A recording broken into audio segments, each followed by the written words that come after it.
ہمارے پاس اتنی بڑی دولت، ہزاروں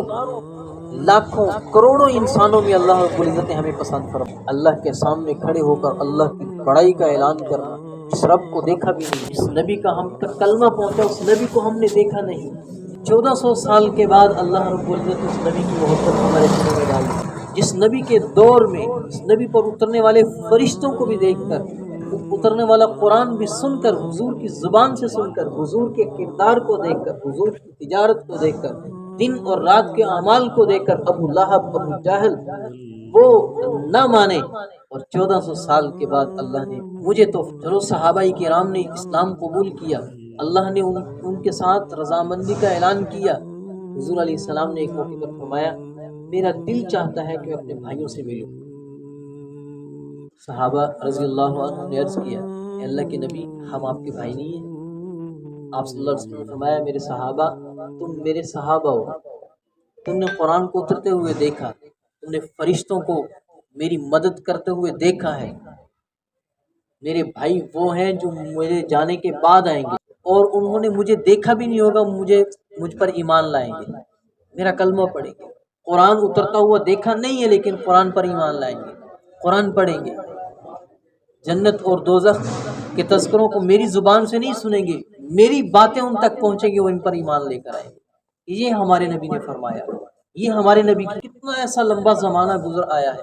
ہر دور میں کافر موجود رہے، اب بھی ہم دیکھیں ہمارے علاقوں کے اندر کتنے کافر موجود ہیں، لیکن اللہ نے ہمارے سینوں کو پسند فرمایا اپنے محبوب کا نام اس میں چھپانے کے لیے، اپنے محبوب کے نام کو سجانے کے لیے، اسلام کی محبت کے لیے اللہ نے ہمارے سینوں کا انتخاب کیا ہے۔ اس مقدس قرآن کو فرشتے زمین و آسمان کے پیدا ہونے سے 50,000 سال پہلے اللہ کی زبان سے اس قرآن کو سن کر فرشتوں نے کہا تھا اللہ یہ کتنا پیارا کلام ہے، اور پھر آپ اللہ رب العزت نے فرمایا میں اپنا ایک محبوب پیدا کروں گا، اس کے سینے پر اس قرآن کو اتاروں گا، اس کی امت اس کی تلاوت کرے گی۔ اس وقت فرشتوں نے کہا تھا مبارک ہے ایسے سینوں کو، مبارک ہے ایسی زبانیں جو اس قرآن کو پڑھیں گی، جو اس کلام کی تلاوت کریں گی، اور آج اس قرآن کی تلاوت میں اور آپ کر رہے ہیں۔ کب سے ہمارے تذکرے ہوئے، کب سے فرشتوں نے رب سے پوچھا اور رب کے سامنے ہماری تعریف کی ہے، کتنی وہ مبارک زبانیں ہوں گی اور کتنے وہ مبارک سینے ہوں گے جن سینوں میں اے اللہ تو اپنا کلام رکھ۔ ہمارے بچے کتنے مبارک ہیں جو 2 جہانوں کے بادشاہ کی کتاب اپنے سینے میں محفوظ کر رہے ہیں، اپنی زبان سے اس کی تلاوت کرتے ہیں، جس کے ایک ایک لفظ پہ ایک ایک حرف پہ 10 نیکیاں ملتی ہیں، نماز میں پڑھے تو 100 نیکیاں ملتی ہیں۔ اور پھر اللہ نے فرمایا لو انزلنا هذا القرآن على جبل لرأيته خاشعا متصدعا من خشیۃ اللہ۔ اس کی تاثیر اتنی ہے، اس قرآن کی عظمت اتنی ہے، اگر ہم اس کو پہاڑوں پہ اتار دیتے تو پہاڑ بھی ریزہ ریزہ ہو جاتے، اس کے بوجھ کو برداشت نہ کر سکتے۔ اللہ نے اس اتنی عظیم کتاب کو ہماری زبان، ہمارا چھوٹا سا بچہ اس کو اپنے سینے میں محفوظ کر کے اس کی تلاوت کر رہا ہے، ہماری مسجدوں میں اس قرآن کی تلاوت ہوتی ہے، ہمارے گھروں میں اس قرآن کی تلاوت ہوتی ہے۔ جس کلام کو پہاڑ برداشت نہ کر سکے آج اس کلام کی تلاوت ہماری زبان سے ہوتی ہے، جو اللہ کی ذات سے نکلا ہوا ہمارے محبوب صلی اللہ علیہ وسلم کی زبان اقدس سے سینے سے نکلنے والا قرآن آج ہمارے پاس موجود ہے۔ ہر دور کے اندر کافر بھی رہے ہیں اور تنگیوں کے اندر بھی یہ دین جو ہے تنگیوں سے گزر کے ہم تک پہنچا ہے، خون کی ندیوں سے ہوتا ہوا ہم تک اس دین کے راستے میں اللہ رب العزت نے ہمیں پسند فرمایا ہے، دین کے لیے ہمیں چنا اور ہمیں ہمارے ذمے ایسا کام لگا دیا جو کسی دور کے اندر نبی کیا کرتے تھے، اللہ کے پیغمبر کیا کرتے تھے، کہ لوگوں کو اللہ کا پیغام سنانا، لوگوں کو اللہ کی طرف بلانا، لوگوں کو دعوت دینا، لوگوں کو سمجھانا،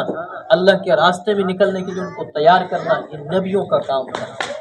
اللہ نے اپنے محبوب کے ہر امتی کو، ہر مسلمان کو، ہر کلمہ پڑھنے والے کو ایک نبی کا نائب بنا دیا۔ آج ہم دیکھتے ہیں کوئی کسی بڑے آدمی کا نائب ہونا، اس کے تو پاؤں زمین پر نہیں لگتے. میں جو فلاں کا نائب ہوں، صدر کا نائب ہوں، میں وہاں ایم پی اے کا نائب ہوں، خدا کا نائب ہوں، اور اللہ نے ہمیں اپنی نیابت عطا فرمائی، اتنے بڑے نبی کی نیابت عطا فرمائی. یہ کم تو نہیں ہے، بہت بڑا اللہ کا فضل ہے. ہم ساری زندگی بھی اللہ کے شکرانے میں سجدے کے اندر زندگی گزار دیں تو تب بھی اللہ کی اس نعمت کا شکریہ ادا نہیں ہو سکتا. اللہ بہت زیادہ ہم سے محبت کرنا چاہتا ہے، اور تھوڑی سی ہم بھی ہمت کر لیں. اتنا تو اللہ نے ہمارے لیے کر دیا، اب ہمیں دور دراز کے سفر نہیں کرنے پڑتے. قرآن سیکھنا چاہے تو محلے کی مسجد میں حافظ موجود ہیں. دین کا علم حاصل کرنا چاہتے ہیں تو محلوں کے اندر مدرسے اتنے بڑے ہوئے ہیں، 8 سال کے اندر وہ مکمل دین آپ کی جھولی کے اندر ڈال دیتے ہیں. پہلے دور کے اندر تو اپنے علاقے چھوڑ چھوڑ کر جانا پڑتا تھا، سواریوں کا انتظام نہیں ہوتا تھا، مہینوں مہینے لگ جاتے تھے ایک بات معلوم کرنے کے لیے. اب ہماری مسجد میں الحمدللہ عالم ہوتا ہے، حافظ ہوتا ہے، قاری ہوتا ہے. کتنا اللہ رب العزت نے ہمارے لیے اس دین کو آسان فرما دیا، اور ہم بھی تھوڑی سی ہمت کر کے اپنے محلے کے امام صاحب سے اپنا قرآن سیدھا کر لیں، قرآن کے تلفظ ٹھیک کر لیں کہ اس قرآن کے ایک ایک حرف پہ 10 نیکیاں تب ملے گی نا جب ہم اس کو سمجھ کر پڑھیں گے، جب اس کو ہم سیکھ کر پڑھیں گے. اس لفظ کو کیسے پڑھنا ہے، اس آیت کو کیسے پڑھنا ہے، اس کا ترجمہ کیا ہے، اس قرآن میں اللہ ہم سے کیا کہہ رہے ہیں. اور اللہ رب العزت نے جو فرمایا ہے ھدی للناس، یہ قرآن لوگوں کے لیے ہدایت ہے. یہ ہدایت کب بنے گی؟ جب ہم اس کو سمجھیں گے کہ قرآن ہم سے کیا کہتا ہے، قرآن ہم سے کیا تقاضا کرتا ہے. اسی قرآن کے اندر 700 سے زائد مرتبہ اللہ نے نماز کا تذکرہ فرمایا. نماز پڑھیں، نماز پڑھیں.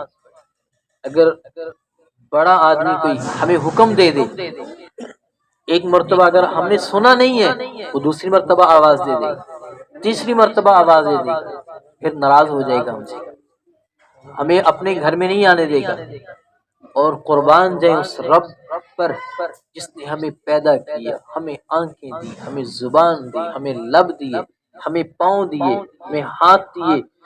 سب کچھ دیا، پھر بھی آوازیں دے رہا ہو آجو میرے بندو، آجو کامیابی کے لیے، آجو نماز کی طرف، حی علی الصلاۃ، آجو نماز کی طرف. دن میں 5 مرتبہ بلاتا ہے، بندہ نہیں سنتا، اگلے دن پھر 5 مرتبہ بلاتا ہے، بندہ نہیں سنتا، اگلے دن پھر 5 مرتبہ بلاتا ہے. قربان جائیں اس رب پر، پھر بھی ہمیں مہلت دی ہوئی ہے، پھر بھی ہمیں اپنے زمین سے نہیں نکالتا، پھر بھی ہمیں اپنے آسمان کی چھت کے نیچے سے نہیں نکالتا، پھر بھی ہمارے لیے زمین کو وسعتیں دے رہا ہے، پھر بھی ہمارے ہاتھوں کو مفلوج نہیں کرتا، ہماری آنکھوں کی بینائی واپس نہیں لیتا، ہمارے کانوں کی سماعت واپس نہیں لیتا کہ یہ کان تو میں نے تمہیں دیے تھے کہ میرے دین کو سنو، میرے حکم کو سنو،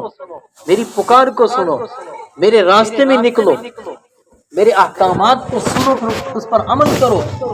تو کان میں نے دیے تھے اپنے دین کو سننے کے لیے. تو جب تو میرے حکم کو نہیں سن رہا، میرے حکم کی طرف توجہ ہی نہیں دے رہا، تو 2-3 دنوں کے بعد تو کانوں کی سماعت لے لینی چاہیے، آنکھوں کی سماعت لے لینی چاہیے. فیکٹری کا بڑا مالک اگر مزدور کو کے ذمہ کام لگائے، وہ ایک دن نہ کرے برداشت کر لیتا ہے، دوسرے دن نہ کرے برداشت کر لیتا ہے، بلکہ آج کل تو 1 گھنٹہ بھی کوئی برداشت نہیں کرتا. کوئی زیادہ ہی نرم انسان ہوگا، نرم دل رکھنے والا ہوگا، احساس مند ہوگا، وہ 2 دن برداشت کر لے گا، تیسرے دن آپ کو کہ آپ چلے جائیں، وہاں سے فارغ ہیں آپ، یا نظر نہ آئے، تنخواہ نہیں ملے گی، چلے جائیں، وہ چھٹی کروا دیتا ہے. اتنا بڑا رب ہو کر میری آنکھوں کا مالک ہے وہ، میری زبان کا وہ مالک ہے، میرے ہاتھوں اور پاؤں کی پکڑ کا وہ مالک ہے، میرے پاؤں کی چلن کا وہ مالک ہے. وہ جب چاہے ان کو فارغ کر دے، جب چاہے ہماری نگاہوں کو فارغ کر دے، ہمارے کانوں کی سماعت کو لے لے، لیکن پھر بھی وہ مہلت دیتا ہے. وہ چاہے تو ہماری زبان کی لکنت کو ختم کر دے، اس کے بول کو سلب کر لے، ہم اس سے اپنی بات سمجھا نہ سکیں کسی کو، ہمارے کانوں کی سماعت کو ختم کر دے، لیکن رب اتنا ہمارے قریب ہے، وَنَحْنُ أَقْرَبُ إِلَيْهِ مِنْ حَبْلِ الْوَرِيدِ، ہم تو تمہاری سانس کی نالی سے بھی زیادہ قریب ہیں۔ کسی مشکل میں، کسی مصیبت میں پکار کر دیکھو تو ابراہیم علیہ السلام نے مصیبت میں پکارا، اللہ رب العزت نے آگ کو ٹھنڈا کر دیا۔ موسیٰ علیہ السلام نے مصیبت میں اللہ کو پکارا، اللہ نے سمندر سے راستے بنا دیے۔ ابراہیم اور اسماعیل علیہ السلام نے جو خواب دیکھا تھا، اس خواب کو سچا کر دکھایا، اللہ نے جان بھی واپس کر دی، اور ایک ان کے لیے قربانی کا سلسلہ جاری فرما دیا۔ اما ہاجرہ اور اسماعیل علیہ السلام کا رونا اللہ کی خاطر تھا، اللہ کے حکم پر تھا، اللہ نے انہی کے پاؤں کے رگڑنے کی جگہ سے چشمے کو جاری کر دیا، جس کا پانی صدیوں سے چل رہا ہے، کبھی ختم نہیں ہو، اور لوگوں کے لیے شفا کا کام دے رہا ہے۔ وہ رب تو اتنا کچھ کرنے والا ہے، تھوڑی سی ہم بھی ہمت کر کے اس رب کو منائیں، اس رب کو اپنے قریب کریں۔ اللہ رب العزت بہت بڑے خزانے ہمارے لیے تیار کر رکھے ہیں۔ اللہ رب العزت ہمیں کامیاب کرنا چاہتے ہیں، تو آج سے نیت کریں کہ انشاءاللہ جب بھی مسجد سے اللہ کی پکار آئے گی، ہم 5 وقت کی نماز پابندی کے ساتھ جا کر پڑھنے کے لیے جائیں گے، ادا کریں گے نا انشاءاللہ۔ اللہ رب العزت ہمیں عمل